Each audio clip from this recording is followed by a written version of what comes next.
né, nos âmbitos, né, de várias atividades, seja nas disciplinas, como a nossa, no projeto integrador do curso do Direito, seja nos grupos de pesquisa, ou também nos trabalhos de conclusão de curso. E essa atividade é organizada não só como objetivo de compartilhar, mas também incentivar os alunos que estão iniciando. Estou vendo aqui, né, que tem alguns alunos do primeiro período, meus alunos, fazendo os artigos, sofrendo lá, né, gente, nesse início, porque eu costumo dizer que no primeiro período vocês estão sendo alfabetizados nessa linguagem científica, que é tão desafiante, novas regras, né, nova forma de você organizar texto, então é um desafio. Quando chega no quarto período, eu brinco assim com vocês, agora vocês estão formados, vocês lembram? Né? E agora vocês têm condições e autonomia para participar de grupos de pesquisa, para poder fazer artigos, né? Até sozinhos, com vários alunos eles têm feito isso. E vocês, né, fizeram os melhores trabalhos e foram publicados no jornal. E eu também falava com vocês, ó, os melhores trabalhos serão publicados e depois serão convidados para participar da jornada científica.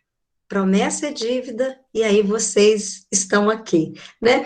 Então, olha, nós vamos dar início à apresentação, e eu gostaria de iniciar os trabalhos com o grupo As Faces da Violência contra a Mulher, a quarentena junto ao agressor.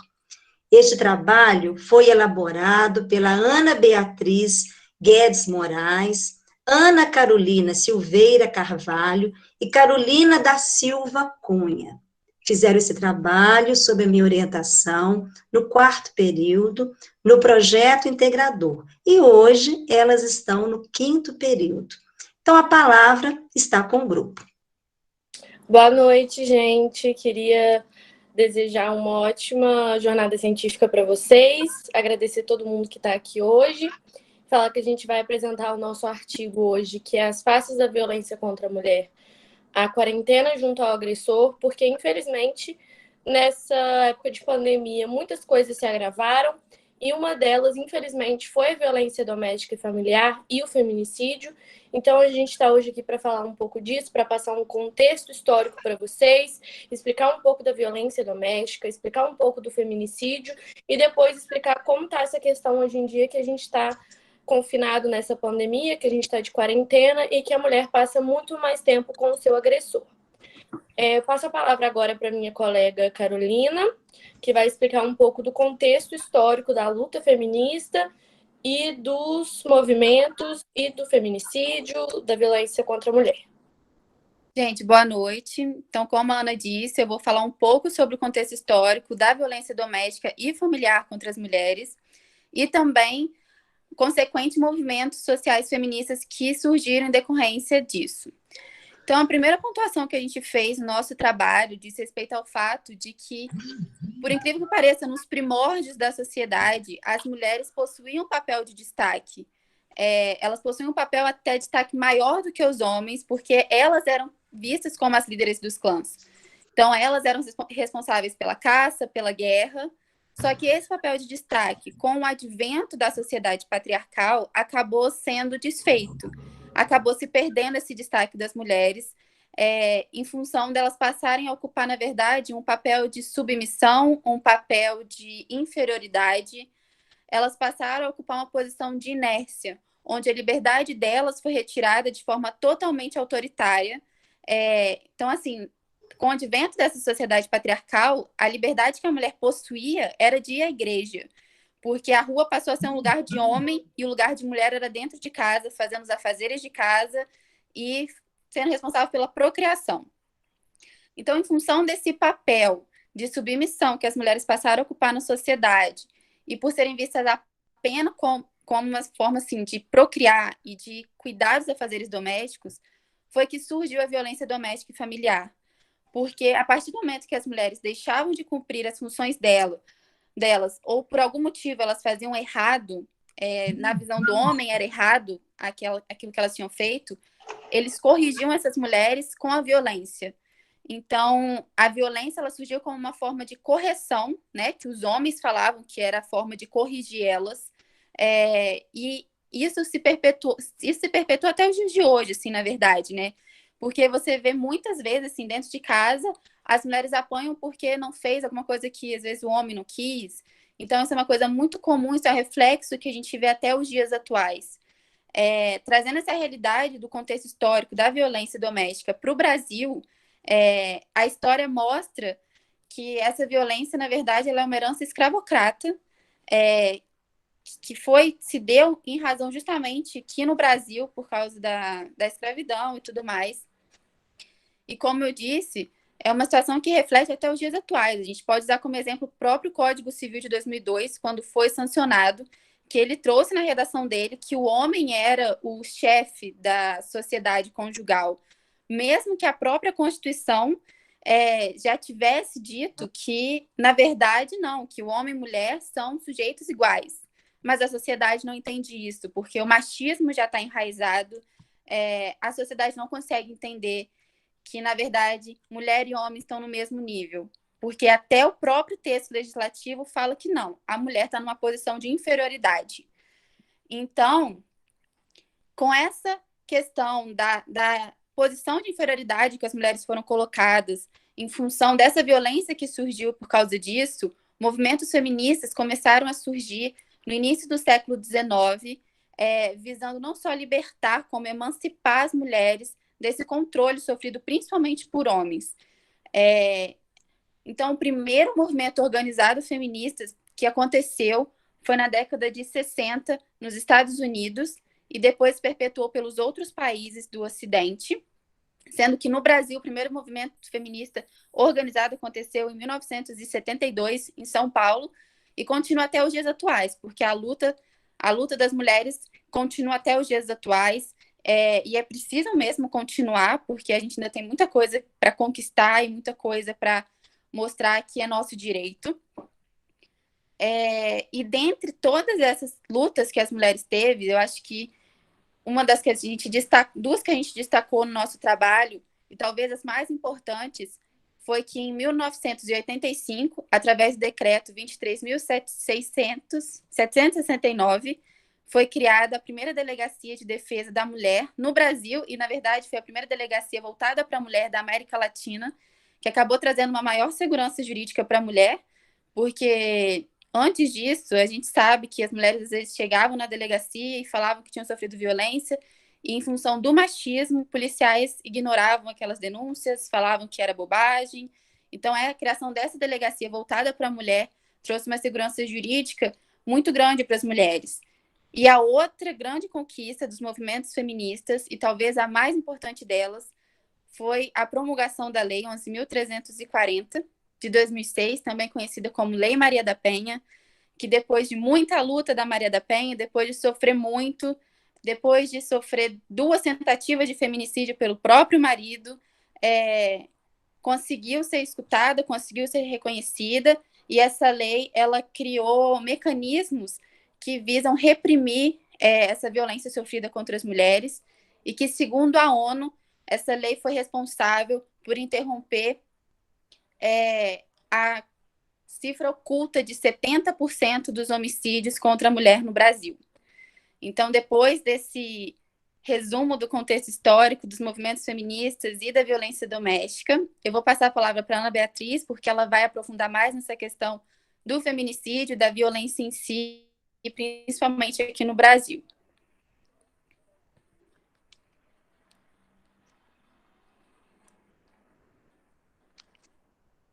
Acho que foi.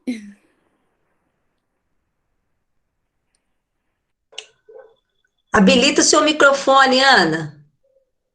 Nossa, gente, desculpa. Eu achei que eu estava com o microfone ligado. Tem problema, não. Então, eu desejei boa noite, falei que eu vou falar um pouco sobre o feminicídio e a violência doméstica. O feminicídio, como muitos de vocês já sabem, é o homicídio praticado contra a mulher em razão do gênero. Ou seja, ele é um crime que ocorre por motivação da mulher ser mulher. Informalmente dizendo, é um crime de ódio baseado em questões de gênero. Ele ocorre tanto pela questão do gênero, do sexo feminino, quanto pela violência doméstica e familiar que a mulher pode estar sofrendo do seu marido, do seu companheiro, do seu pai, do seu irmão, do seu padrasto, independente de quem seja, ocorre ou por questões de gênero ou por questão da violência doméstica e familiar. A lei do feminicídio, ela foi proposta pela CPMI, que é a Comissão Mista Parlamentar de Inquérito, porque eles começaram a investigar a violência contra a mulher em órgãos de proteção, como tribunais de justiça, promotoria, procuradoria, delegacias, e viram que esses lugares eles não estavam aptos a receber a mulher vítima de violência, eles não estavam qualificados para atender as vítimas. Então, houve a criação da qualificadora do feminicídio. Porém, gente, infelizmente, a criação dessa qualificadora gerou e ainda gera muitas polêmicas na sociedade, com argumentos absurdos como o privilégio feminino ou a discriminação dos homens. Mas privilégio seria não ter a necessidade de criar uma lei para proteger a mulher de uma coisa que ela sofre apenas por ser mulher, por estar numa sociedade em que há a posição de poder e dominação de um gênero contra o outro, em uma questão sociocultural, uma questão histórica. E também é muito importante a gente pontuar aqui hoje que existe dois tipos de lei, existem dois tipos penais, o feminicídio e o femicídio.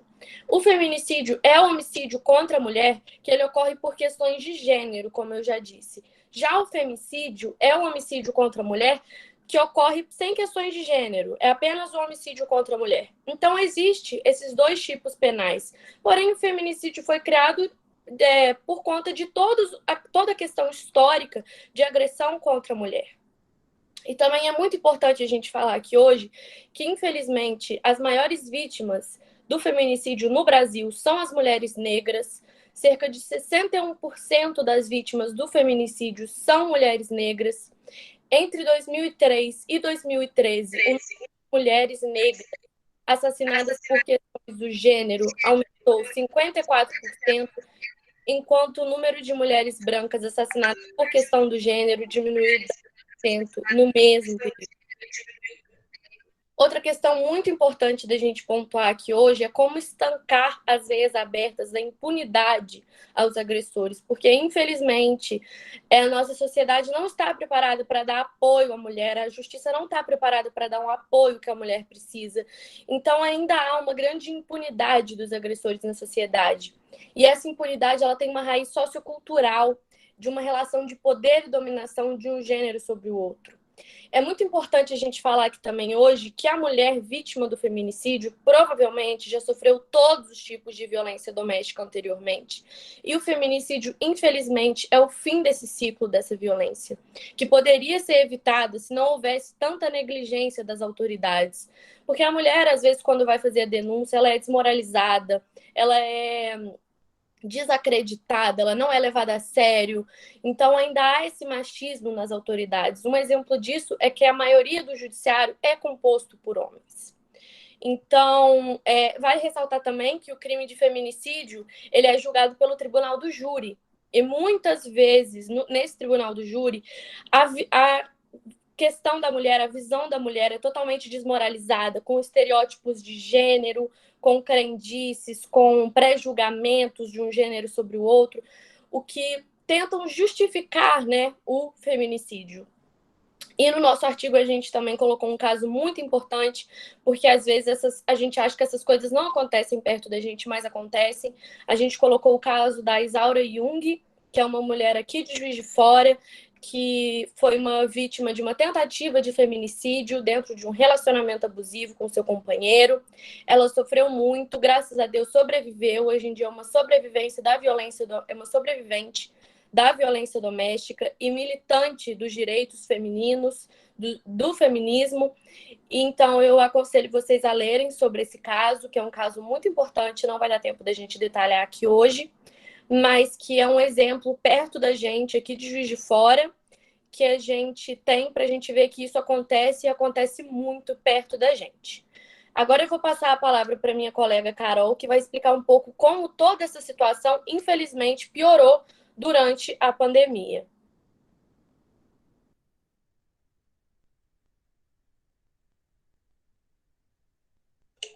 Carol, habilita o seu telefone. Ei, boa noite.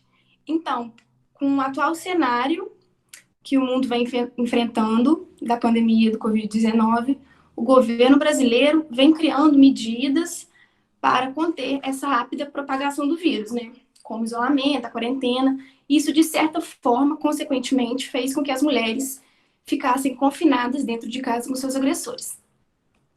Isso aumentou drasticamente o número de violência doméstica no Brasil.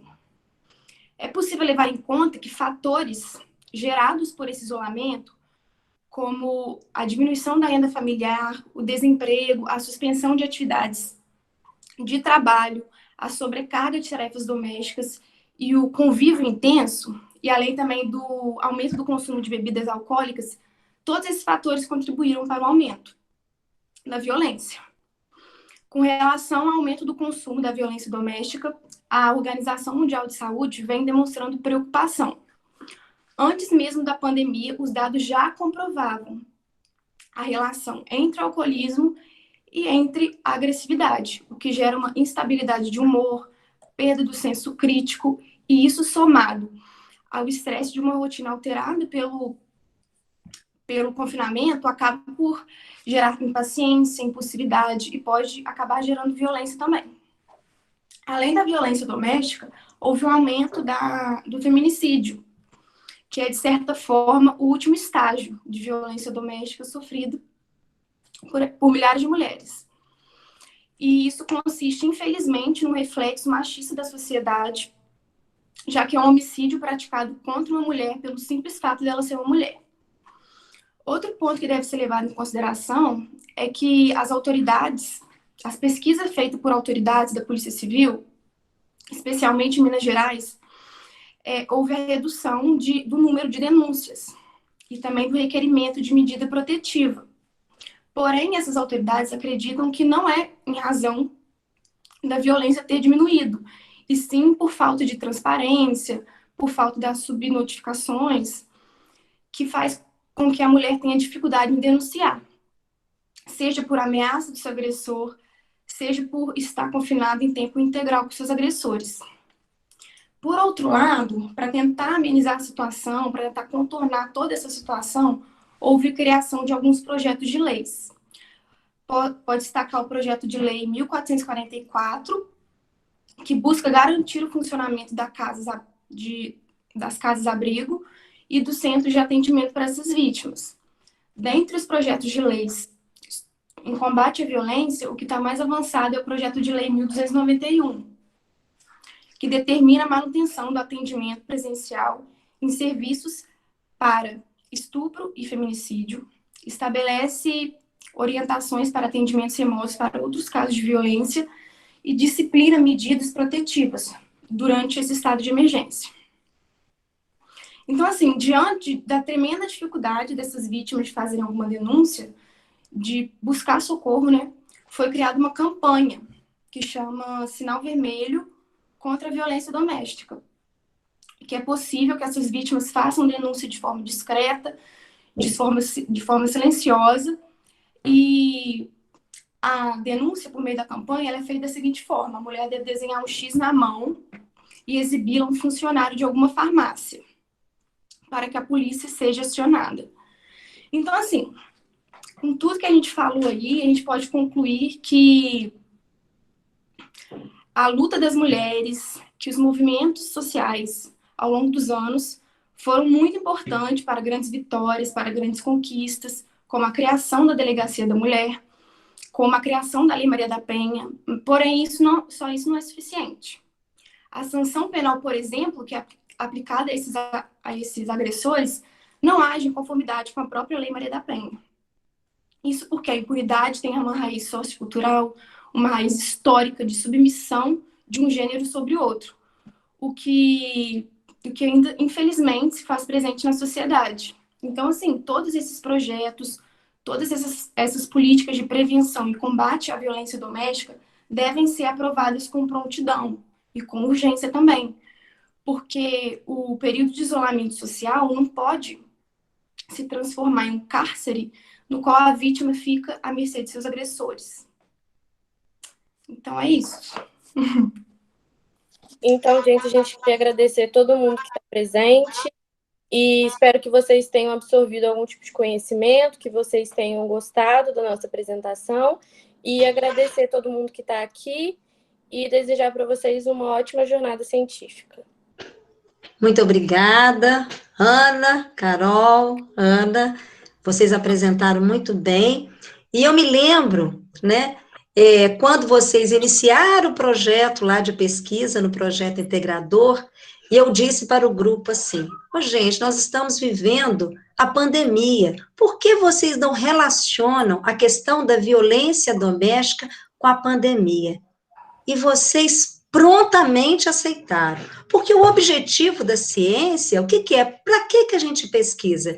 É para conhecer a realidade, compreender essa realidade e ajudar a transformar essa realidade com essas reflexões. Um artigo, claro que ele não vai mudar, mas ele é importante para que as pessoas que estão iniciando essa discussão possam ter acesso. Então, eu falo assim, só de vocês publicarem um trabalho, quando uma pessoa está começando lá no primeiro período, eu falo, vai lá no artigo, já falei agora, tem alunos aqui do primeiro período, já foi publicado um artigo sobre esse tema. Então, é uma satisfação muito grande ver que depois de todo aquele processo, que não é um processo fácil, não é mesmo, meninas? Desafiante, vocês cumpriram muito bem. Estão de parabéns, tanto na escrita quanto na apresentação. Obrigada, Raquel. Imagina, eu que tenho que agradecer, a emoção está aqui agora, né, junto com vocês nesse momento. Eu vou pedir para aquelas pessoas que desejam fazer perguntas, registrar no chat, e no final das apresentações eu vou passar a leitura. Agora, nós vamos passar a apresentação do artigo, né, O Poder de Veto na ONU e a Horizontalidade das Nações, a Assimetria e a Instrumentalização Institucional do Poder. Este trabalho foi organizado, elaborado pelo Felipe Médici Bertante e João Paulo Borges de Lima, também no 4º período do projeto integrador. Eles estão no 7º agora, porque ano passado, infelizmente, em função da pandemia, não foi possível, né, a gente realizar a jornada científica. Mas agora nós fizemos o convite para todas aquelas pessoas que publicaram no jornal, todos os artigos estão publicados, e aceitaram o convite, e vieram, então, apresentar. Então, Felipe e João estão com a palavra. Olá, boa noite a todas e a todos. Gostaria, primeiramente, de te agradecer, Raquel, por ter nos orientado nesse projeto excelente desse artigo, que possibilitou a construção de todo o pensamento que foi ali materializado. Gostaria de cumprimentar o nosso coordenador, Luiz Antônio Bittencourt. Gostaria de cumprimentar a professora Loren, que estava presente até agora há pouco. Que saudade dela! Saudade de você, Loren! Gostaria muito de cumprimentar também a professora Mônica. Ela é professora lá em Santo André, São Paulo, e fez a correção ortográfica e gramatical do nosso artigo. Uma pessoa excelente. Bem, vou começar aqui a apresentação.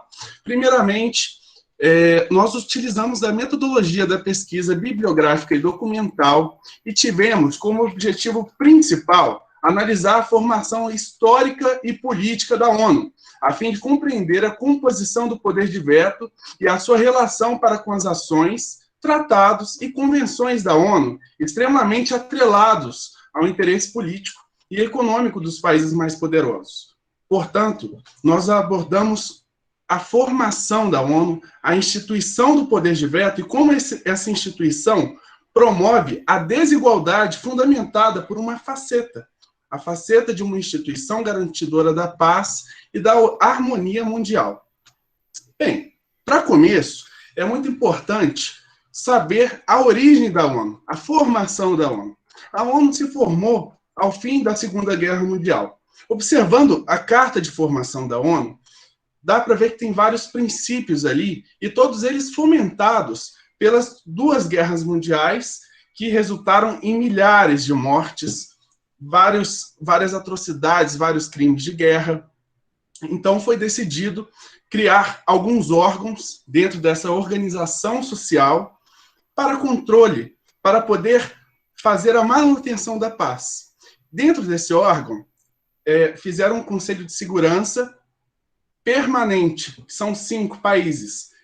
Por sinal, são 5 países que venceram a Segunda Guerra Mundial. Estados Unidos, França, Inglaterra, da frente capitalista, União Soviética, atualmente Rússia, e China, na frente socialista. Além disso, tem outros 10 países, fazendo um total de 15. Esses 10 países são países rotativos no Conselho de Segurança da ONU.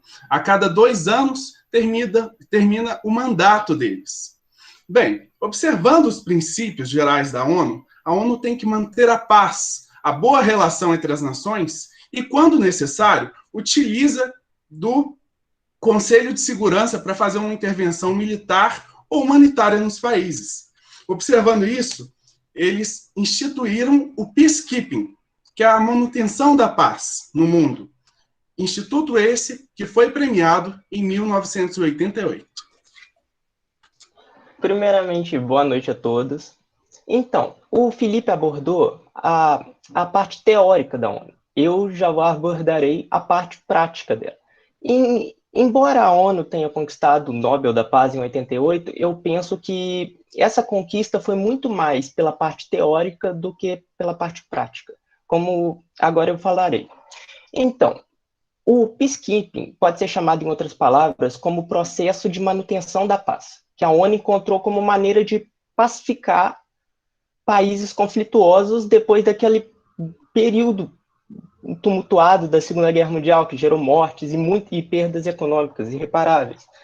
Então, o que a ONU decidiu?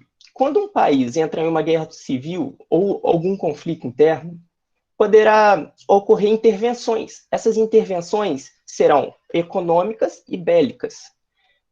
Não necessariamente será econômica e bélica, pode ser um ou outro. Então, essa intervenção pode ocorrer de 2 formas. A ONU não possui recursos próprios, por isso ela precisa pegar recursos de empréstimos por meio do FMI, que é o Fundo Monetário Internacional, ou então pedir diretamente aos países membros, e mais precisamente sobre os membros do Conselho Permanente da ONU. Só que o que ocorre é o seguinte: o processo pelo FMI é muito demorado, porque são muitos membros na ONU, e para pegar um empréstimo deste banco, é necessário autorização de todos os países, e sempre tem um que não concorda com o montante econômico que a ONU está querendo. Então, é um processo muito demorado, e pensemos bem, imagine um contexto de guerra civil, onde a ONU precisa agir rapidamente, tem vidas em jogo, mas, em compensação, é muita burocracia para conseguir os meios necessários para que ela interfira. Então, o que ocorre? O método mais prático que ela encontrou foi de pegar diretamente o empréstimo dos países membros. No caso, Estados Unidos, Rússia, China, Inglaterra, França, que são os principais. Porém, isso ocorre que causa uma dependência muito perigosa da ONU para com outros países. Os Estados Unidos, por exemplo, é o país que mais empresta recursos, tanto econômicos quanto bélicos, para a ONU.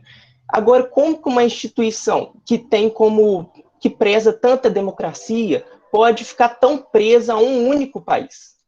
Então, esse é o questionamento. E posso usar como exemplo a Guerra Civil da Somália, que ocorreu logo após, terminando a Guerra Fria em si, mas ainda naquele contexto de tumulto pós-Guerra Fria, ainda os Estados Unidos querendo prevalecer, ou a Rússia tentando ainda não perder diretamente essa Guerra Fria. Então, o que ocorre? A Somália estava passando por uma guerra civil e, ao mesmo tempo, a Bósnia estava passando. Ou seja, a ONU encontrou-se naquele contexto num dilema.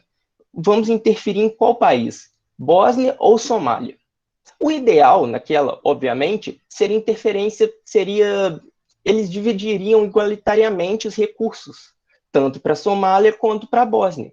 Só que é o seguinte, isso não ocorreu. A Bósnia, por ser pertencente à União Soviética naquela época, era muito mais vantajoso, tanto economicamente, politicamente, para os Estados Unidos, uma interferência direta ali. O quão mais rápido possível, melhor. Porém, eles não levaram em conta que a situação na Somália estava muito mais urgente, era muito mais grave. Foram questões de 800 mil mortes em um mês. Ou seja, era muito necessária a interferência.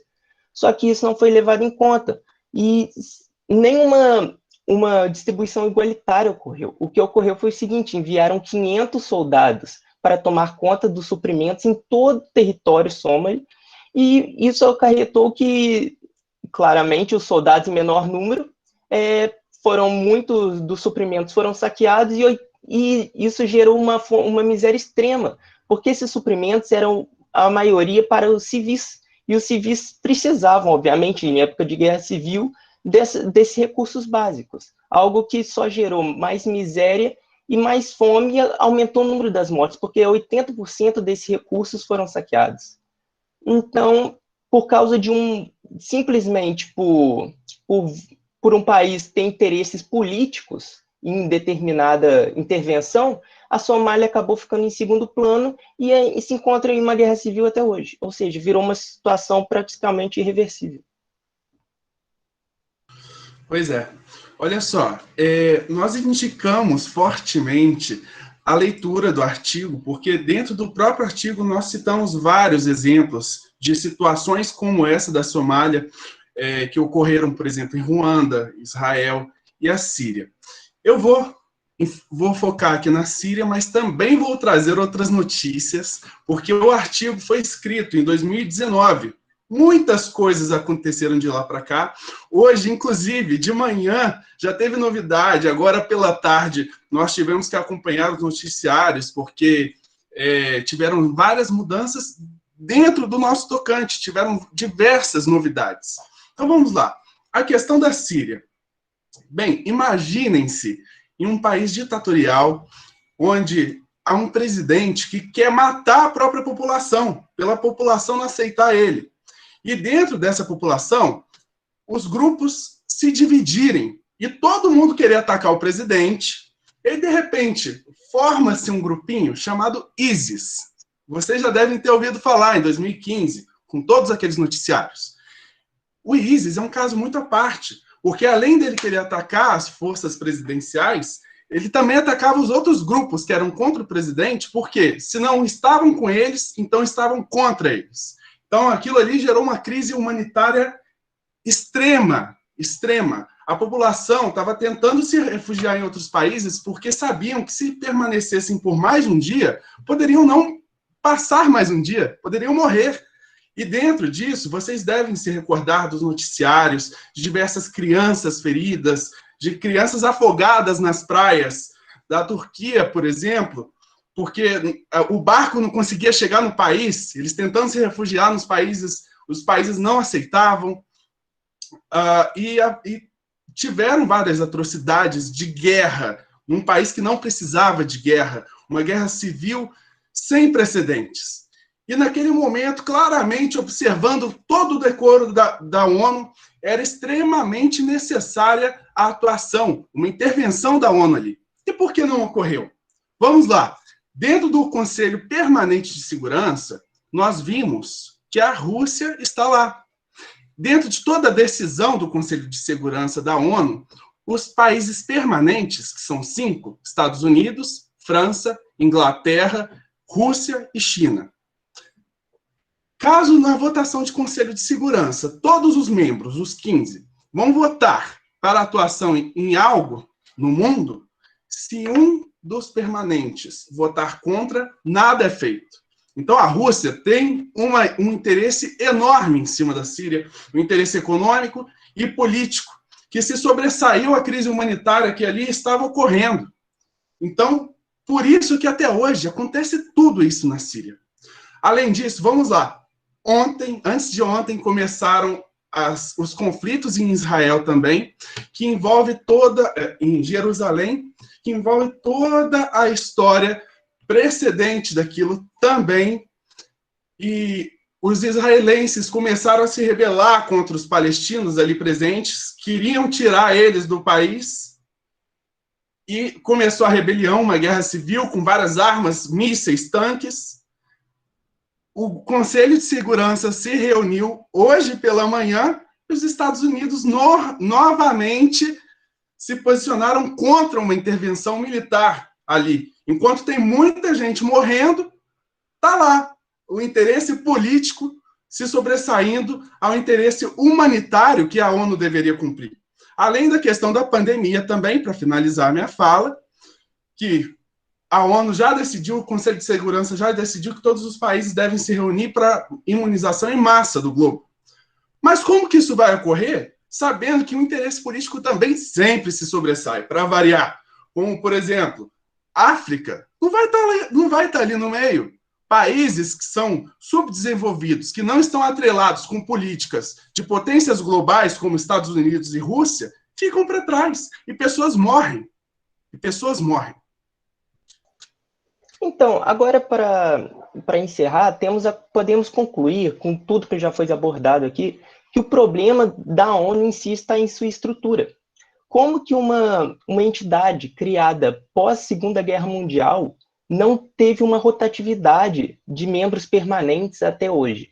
Por exemplo, permanece desde sua criação até a modernidade os Estados Unidos, Rússia, China, França e Inglaterra, como os países detentores do veto.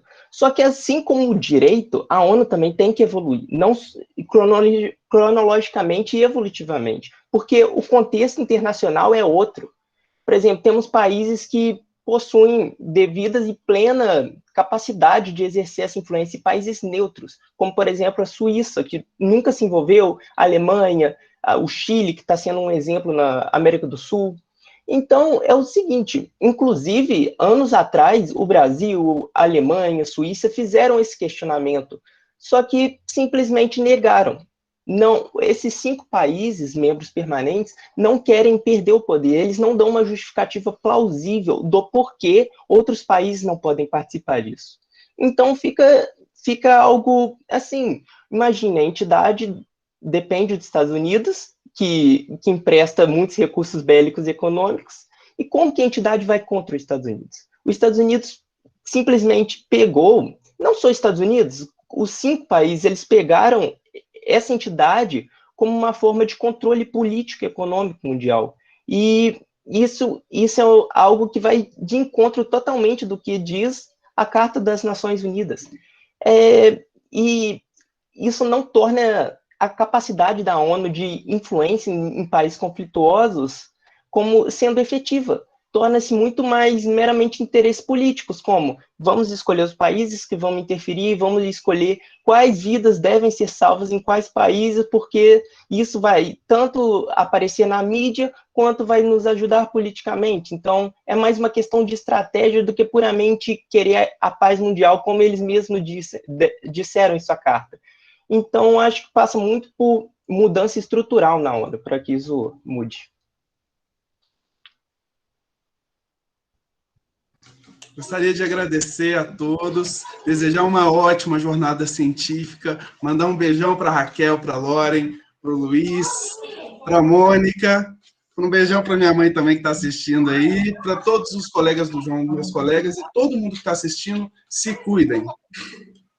Tá certo, muito obrigada, João, Felipe, pela excelente apresentação.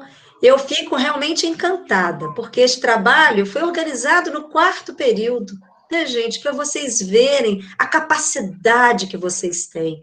Eu sempre falo isso para vocês. Vocês são muito bons, vocês são os melhores, e são mesmo, né? Esse trabalho, na época, foi organizado a partir da disciplina, né, da professora Juliana Brilhante. Então, a professora Juliana Brilhante é que deu o suporte, os textos, leu com muito carinho, né? Os trabalhos que foram desenvolvidos nessa disciplina, nessa linha de direito internacional, tá certo? Então, quem quiser fazer alguma pergunta, deixa aí no chat e no final a gente volta. Agora, nós vamos para a última apresentação, que se chama a possibilidade de revisão contratual, o princípio do pacta sunt servanda versus o princípio do equilíbrio material do contrato, frente à pandemia do novo coronavírus. Esse trabalho foi elaborado também no quarto período, no projeto integrador, pela Vitória Barros Cunha Martins e Souza e Jude Vieira Marques Oliveira. Na época, a professora que ajudou, está aqui, é a professora Loren, né? Porque esse trabalho do projeto integrador, o aluno, ele escolhe uma disciplina que ele vai desenvolver, né, o seu artigo, e sempre o professor dá o apoio, e eu faço orientação metodológica, né, de organização do projeto, e depois de organização do texto. E a Jude e a Vitória também aceitaram o desafio que eu fiz. Elas só iriam falar sobre revisão contratual. E eu, preocupada de compreender essa realidade, disse para elas: por que vocês não fazem um trabalho, né, pensando sobre as questões que nós estamos vivendo? Indiquei, né, um ex-aluno para poder entrevistar, que é o Hilton, que é o presidente do Sindicato dos Cabeleireiros. Elas foram lá, foram não, né? Não pode, é tudo via WhatsApp, entrar em contato. Então, parabéns, Jude e Vitória. Aceitaram também, né, esse desafio, fizeram um trabalho brilhante e esse trabalho também está publicado. A palavra está com vocês.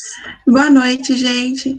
Obrigada, Raquel. Obrigada pela presença de todos, pelo Luiz Antônio, por você, Raquel, que orientou a gente em todos os passos, a Loren, que inspirou a gente a escrever esse artigo também, que as aulas dela foram maravilhosas sobre contrato, e a gente decidiu falar sobre a possibilidade de revisão contratual, e a Raquel deu mais uma ajuda para a gente falar dessa parte do Covid, porque eu acho que nunca tinha acontecido antes de ter uma revisão nos contratos, né, principalmente de aluguel, essa parte de imobiliário, de salão, como no ano de 2020. Aí a gente preparou um slide também para vocês, que eu acho que fica melhor da gente apresentar. Eu vou só desligar minha câmera, porque só uma que vai apresentar, mas vão ser duas falando, para não dar interferência.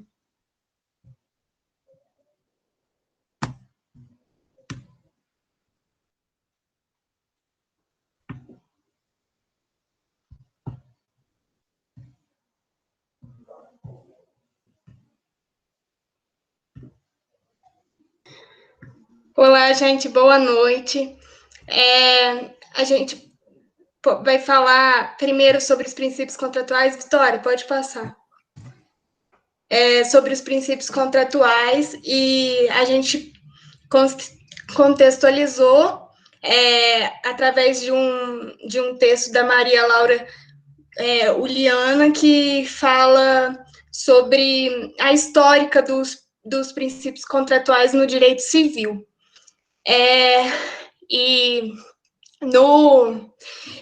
Os princípios contratuais, eles são importantes para basear o contrato e não ter prejuízo para nenhuma das partes, como um todo.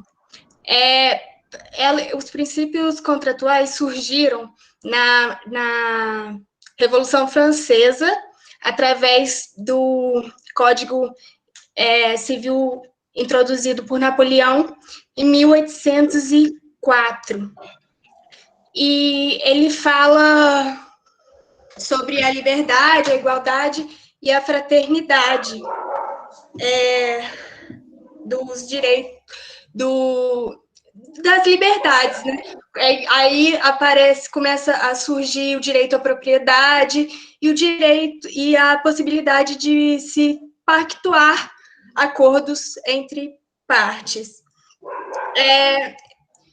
Nos dias atuais, eu vou começar falando do princípio da autonomia da vontade, que diz que, segundo a Maria Helena Diniz, é a estipulação livre entre vontades regidas e sob respeito da ordem jurídica. A liberdade, a autonomia, fala em liberdade sobre quem contratar, sobre a modalidade a que se contratar, a modalidade que regirá o contrato e o conteúdo a ser pactuado. O Orlando Gomes diz que o princípio da autonomia da vontade, ele se baseia no poder dos indivíduos em expor seus desejos num pacto, expondo direitos e deveres. Essa liberdade que a autonomia dá está respeitando os limites, né, que o ordenamento jurídico impõe, mas ele dá a liberdade de ter, e a possibilidade de ter eficácia jurídica, visando garantir apenas efeitos positivos para as partes e tentando evitar possíveis efeitos negativos. Ele diz, o Orlando Gomes, que a preservação da ordem pública ela é extremamente importante para o contrato ter eficácia. Ele precisa ser lícito, respeitando todos os limites da lei e da ordem. O artigo 171 do Código Civil, inciso 2, diz que a obrigação ela deve ser resultado livre e consciente da manifestação de vontade das partes, não sendo possível algo proveniente de algum vício, como dolo, coação, lesão. Já o princípio da boa-fé objetiva, ele vai dizer que o comportamento leal e honesto entre as partes deve existir, deve prevalecer. Então, caso esse comportamento honesto não estiver expresso, não estiver implícito no contrato, a lei pode vir e intervir com o intuito de fazer a isonomia entre as partes.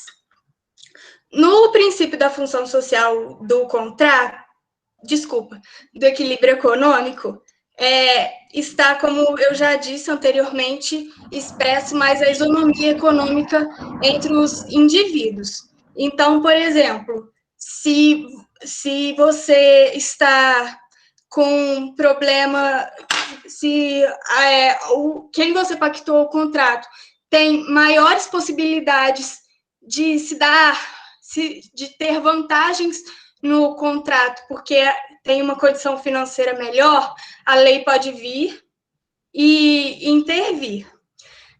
Agora eu vou falar um pouquinho sobre o Pacta Sunt Servanda, que é um dos principais princípios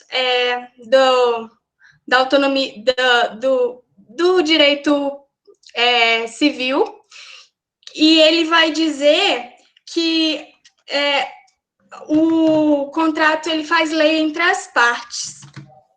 E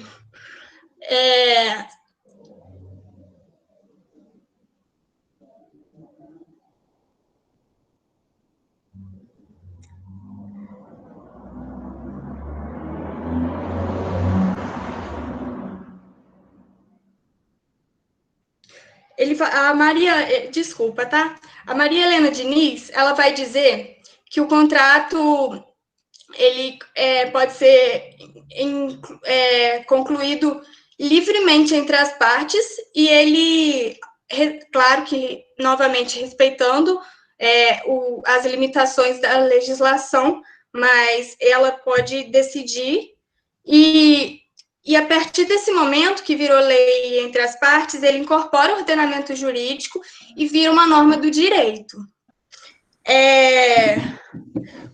Portanto, um contratante ele está autorizado a pedir a intervenção jurídica se ele perceber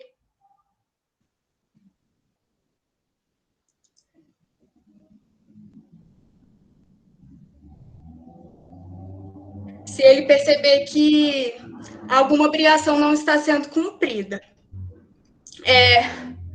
Para o contrato ter força de lei, a Maria Helena Diniz diz que precisa ter os chamados elementos essenciais, que são subdivididos em objetivos, subjetivos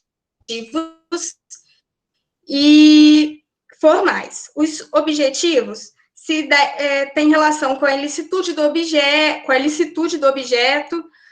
a possibilidade física e jurídica de fazer o contrato, a economicidade e a determinação.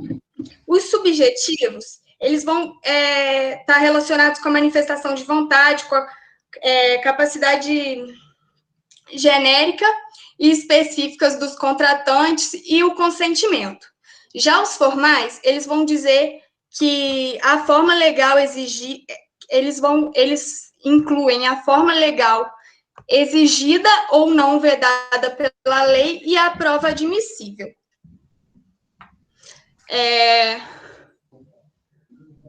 O Orlando Gomes vai dizer que a celebração ela tem que observar, né, para dizer que tem força obrigatória, ela tem que observar os requisitos e pressupostos de validade.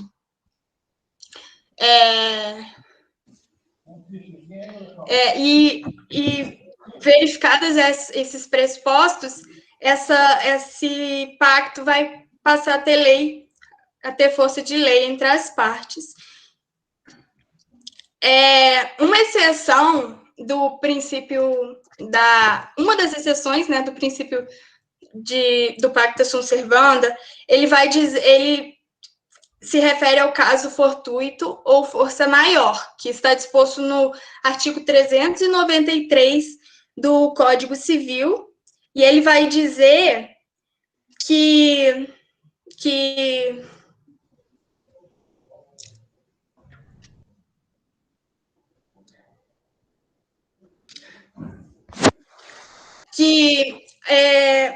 se o país está passando por alguma imprevisibilidade, alguma coisa que está fora do habitual,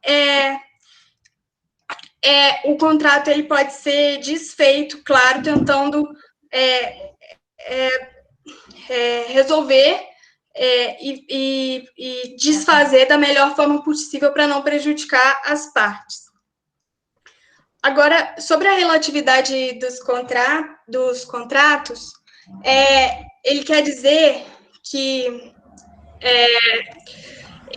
o contrato ele gera efeitos em geral, né, somente entre as partes. Pode passar, Vitória. Gente, agora eu vou falar sobre a teoria da onerosidade excessiva diante a imprevisibilidade, que eu acho que foi o que mais aconteceu no ano de 2020, né, em razão de muitas pessoas terem obrigação com outra parte, mas terem ficado desempregadas, terem que fechar estabelecimentos, como foi até o exemplo de pessoas que têm comércio, né, como lojas, ou serviços que não eram, assim, essenciais a ponto de ficar aberto. Eles tinham que pagar funcionário, tinham que pagar aluguel, e não estava entrando dinheiro. Então, eles faziam o quê? Que tinha aquele contrato obrigando eles a ter que pagar com o valor que foi pactuado. Aí, o Código Civil permite, nessas hipóteses, né, de casos não previstos, ou que são previstos, mas inevitáveis, as partes reverem o contrato, para que uma não fique em situação de onerosidade excessiva. Aí o artigo 478 do Código Civil prevê que nos contratos de execução continuada ou deferida, se a prestação de uma das partes se tornar excessivamente onerosa, com extrema vantagem para a outra, em virtude de acontecimentos extraordinários e imprevisíveis, poderá o devedor pedir a resolução do contrato. Só que, na prática, isso não aconteceu muito. De todas as formas, eles tentaram negociar, reduzindo os contratos, né, em 30%, em 50%, isso mais na parte dos aluguéis, da parte imobiliária, que é o artigo 479 do Código Civil. E tem dois juristas, né, que falam sobre essa possibilidade, que é o Orlando Gomes e a Maria Helena Diniz. O Orlando Gomes, que fala quando uma prestação de obrigação contratual se torna, no momento da execução, notavelmente mais gravosa do que era no momento em que surgiu, a pessoa se torna onerosa, a situação se torna onerosa em relação à outra. E a Maria Helena Diniz fala que a teoria da onerosidade excessiva se manifesta nas hipóteses de um evento extraordinário e imprevisível, o qual dificulta extremamente o adimplemento do contrato por uma das partes, como foi o caso do Covid-19. No início, ele era imprevisível, mas depois, no Brasil, as pessoas sabiam que iam chegar aqui, mas não tinham como evitar. Então, acabaram dando a possibilidade das pessoas reverem os contratos. E aqui é a pandemia do coronavírus, né, que afetou toda a população. Foi uma crise econômica e crise sanitária. E as pessoas criaram diversos decretos, projetos de lei, para tentar manter um equilíbrio entre as partes contratadas, e um dos projetos de lei foi o 1179, que tinha como objetivo manter a ordem e o equilíbrio nos assuntos relacionados à prescrição e decadência, ao direito de família e sucessão, entre outros, principalmente a proposição a respeito da possibilidade de revisão contratual, a qual afeta diretamente as relações civis e empresariais. Agora, não se consideram fatos imprevisíveis, para aplicação do artigo 478 a 480, a variação cambial e a desvalorização ou substituição do padrão monetário. Aqui a gente falou sobre o direito civil e as cláusulas contratuais frente às mudanças econômicas em razão do Covid-19. Muitos juristas adotaram a teoria do cisne negro, né, que é conhecida como um ponto fora da curva, que eles tentam adaptar a vida ao momento que eles estão vivendo, como foi o caso do Covid-19. Todo mundo tentou dar continuidade, mas fazendo modificações conforme o possível. E a Lei 13.979 foi criada para dispor sobre medidas para o enfrentamento da emergência de saúde pública, provocando diversas alterações sociais, inclusive quando se trata de contextos relacionados à relação contratual. E o artigo 4º dessa lei, inciso 1º, fala sobre a possibilidade das partes reverem o contrato e fazerem uma alteração naquilo que foi pactuado. E essa parte agora fica com a minha amiga Jude. Então, agora a gente fez a parte da pesquisa de campo, que a gente entrevistou alguns envolvidos com lojas e o presidente do Sindicato de Beleza de Juiz de Fora e região. Alguns relatos tiveram falando da dificuldade de aplicar o artigo 480, que fala que a obrigação pactuada a apenas uma das partes faz com que a parte lesada venha a poder requerer que a sua pretensão seja reduzida ou alterada. Quanto ao modo de execução, visando, que a Vitória já falou, da onerosidade excessiva. Nas entrevistas, tiveram alguns relatos de dificuldade, né, de colocar o artigo 480 em prática. O primeiro entrevistado, que é filho da proprietária das lojas Flanesli, aqui em Juiz de Fora, que vende acessórios, ele disse que no começo da quarentena ele teve a loja teve dificuldade em obter o desconto no aluguel, mesmo com essa dificuldade em poder trabalhar mesmo, né? Porque o comércio foi totalmente impossibilitado no começo em trabalhar presencialmente. Então, no começo foi bem difícil, mas depois ele conseguiu, já que essa ideia, essa impossibilidade continuou, eles conseguiram 50% no abatimento do valor do aluguel. O Gustavo Mazon, que também é filho do dono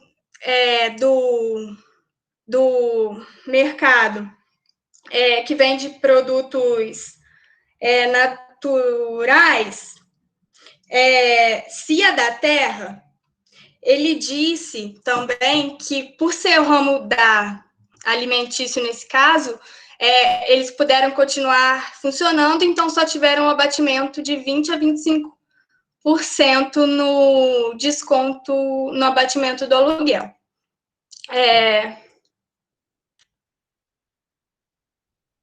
A Rosemary Lopes, que é dona da Doce Desejo, que é loja de vestuário aqui em Juiz de Fora, ela disse que no começo conseguiu um desconto de 30% e depois de conversar com o proprietário pessoalmente conseguiu o desconto de 50%, mas ainda acha que, na opinião dela, devia ter sido um pouco maior, visto que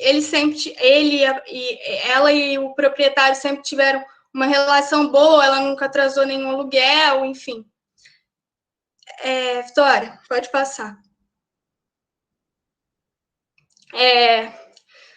A Daniele Barbosa, que também é filha do dono da Ingrid Jeans, aqui em Juiz de Fora, ela relatou que eles só conseguiram 50% no valor do aluguel, mas que ele também é proprietário de um outro estabelecimento que funcionava um salão de beleza no mesmo shopping que a loja Ingrid Jeans, e ele concedeu 100% o valor total no abatimento do aluguel. Por fim, a gente entrevistou o presidente do Sindicato dos Trabalhadores de Beleza de Juiz de Fora, o Simprobel. Ele nos relatou que com a pandemia apareceram muitas empresas, vieram a fechar de todos os ramos, mas que os trabalhadores da beleza foram muito afetados por conta de ter que ter fechado tudo mesmo e não tinha como vender online, enfim, apesar de ter tido alguns cargos que foram por teletrabalho. Mas a maioria foi totalmente paralisado. Ele disse que os profissionais da beleza fazem sua renda extra, vamos dizer assim, muito da comissão. E como estava na pandemia, apesar de tentar manter, né, os direitos dos trabalhadores e tudo, com essa redução da comissão, essa inexistência de comissão, ele não, a renda, né, caiu quase para zero. Ele disse que tiveram uns acordos, né, convenção trabalhista, mas mesmo assim os trabalhadores continuaram muito prejudicados, mas que também, em compensação, não teve dificuldades em negociar, porque teve muito apoio, a junção mesmo dos trabalhadores para conseguir achar uma solução que atendesse a todos da melhor forma, e tentando evitar os maiores danos. Vitória, pode passar. A gente termina por aqui e a gente gostaria muito de agradecer a professora Loren, que nos ajudou muito na produção, porque sem ela, acho que não teria, a gente não estaria aqui hoje, não. E a Raquel, claro, que ajudou a gente na estrutura, enfim. O presidente do Sindicato dos Trabalhadores, do Salão de Beleza, que foi o Hilton Tadeu, que nos foi prontamente, a gente mandou, ele mandou relatório completíssimo para a gente sobre tudo, e as lojas que nos atendeu. Muito obrigada, e espero que a gente tenha contribuído um pouquinho para o conhecimento de vocês. Obrigado, Ju. Obrigada a você. Obrigado, Vitória. Apresentaram muito bem. E eu gostaria de parabenizar cada grupo aqui. E eu vi que não tem nenhuma pergunta. Se vocês quiserem fazer pergunta oral também, vocês poderão fazer. Alguém gostaria? Só tem aqui elogios, viu? Aqui só tem elogios. A Loren, se quiser fazer alguma pergunta, o Luiz Antônio, né? Vocês fiquem à vontade.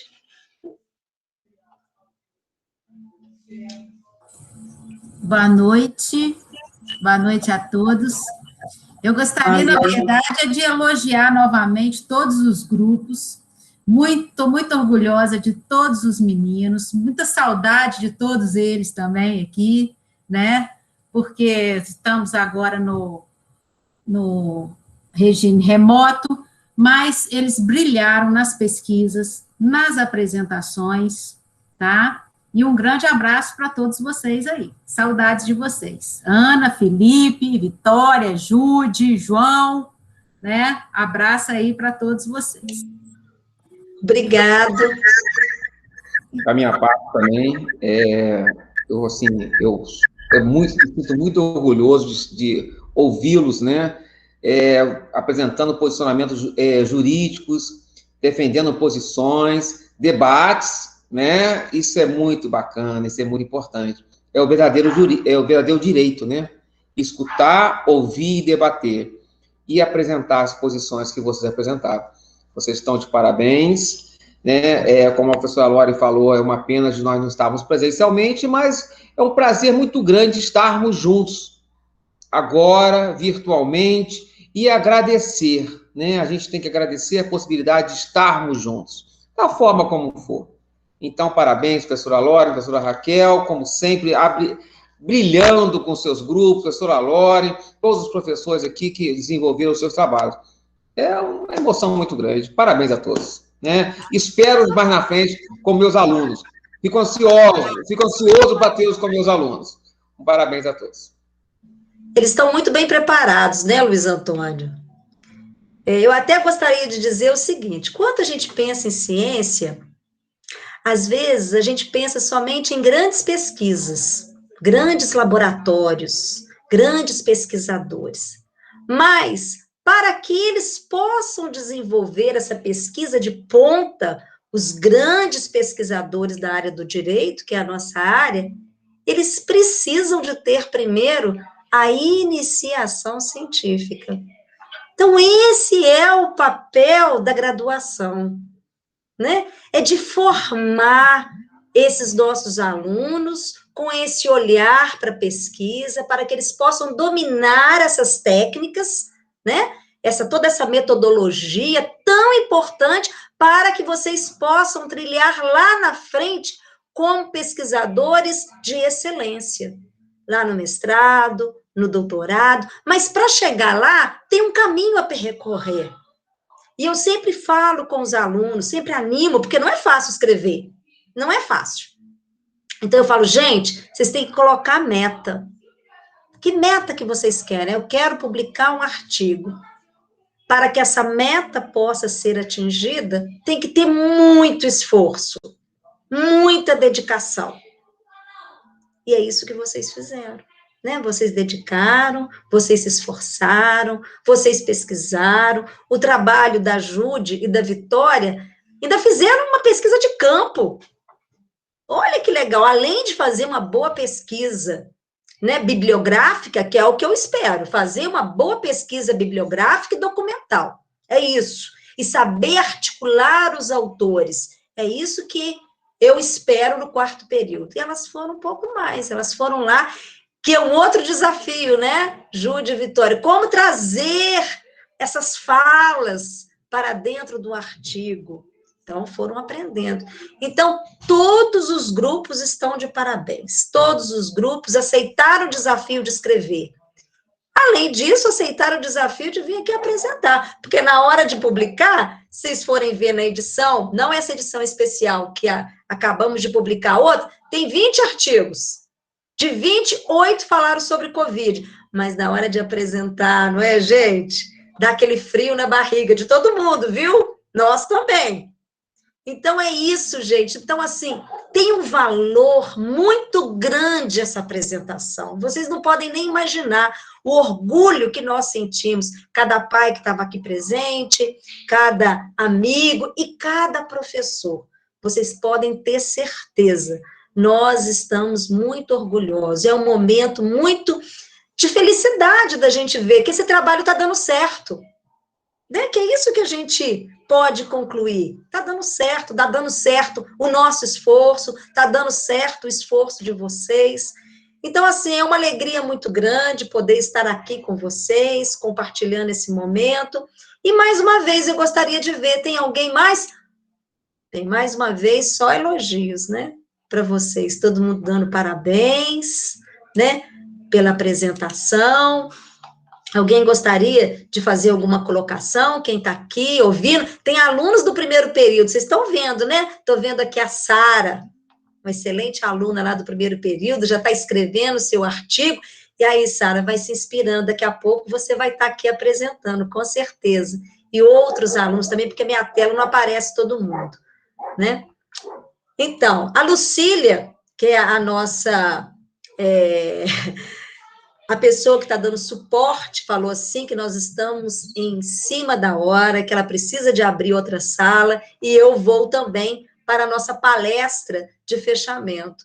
Então, a gente vai encerrar aqui com muita tristeza, porque a gente queria continuar, mas também com muita alegria, né, por ter participado desse momento. Mais uma vez, parabéns a todos os grupos, fizeram excelentes trabalhos. E eu convido vocês para participarem, né, da mesa redonda agora com os nossos professores, fechando a nossa jornada científica. Os trabalhos de vocês já estão publicados nos anais, já estão lá no site, tem SBN, pode colocar no currículo Lattes e vamos em frente. Tá bom, gente? Um abraço para vocês, um beijo no coração de cada um. Abraço a todos, parabéns a todos. Abraço, parabéns para todos, muito obrigado.